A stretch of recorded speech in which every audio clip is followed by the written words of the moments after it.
Today is finally the day that we're talking about natural deodorants. Today's the day that I teach you how to pick out the best formulation for you based on your needs, so you could find a solution for everyday deodorant use that does not require the use of chemicals or antiperspirants. Let's start with the mechanisms of action in which deodorants are going to work across the board, but let's focus in more on a holistic lens now.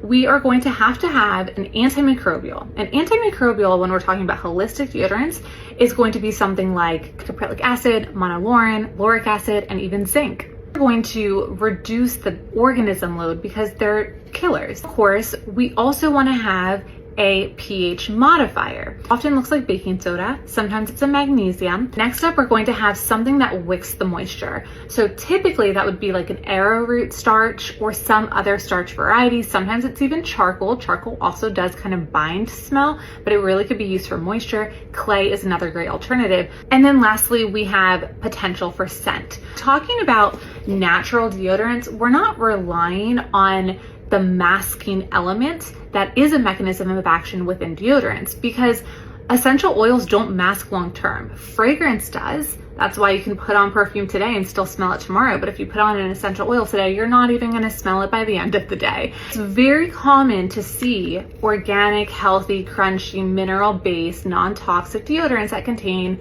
chemical fragrance. We really want to be making sure. For example, Native does have fragrance in there. But why is this here? We look at someone like Humble, they also have fragrance, but this fragrance has an asterisk that says made from essential oils. Why are we using the word fragrance at all? It is such a pet peeve of mine. Just put essential oils. Maybe they want to appeal to the masses. I have no Humble, let me know.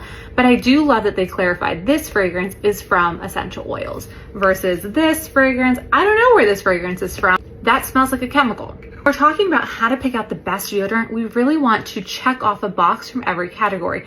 Does this have a pH modifier? Super sensitive, go with the magnesium because it's going to be gentler. If you are super smelly, go with the baking soda because it's going to work better. I said they're all relatively the same and yet work so incredibly different, and you just have to buy them and try them and give them like a week or two and see which one works, because it really just depends, like how much baking soda is in one. Is that going to work for me, or is that too strong for me and causing irritation, versus this other one has baking soda but not to the same level because it doesn't cause irritation but still addresses the odor. So you have to kind of just know this is going to be a process to figure out which one works best for you. Drop your comments below. Let me know what your favorite deodorant was, what worked, what didn't, and was this helpful?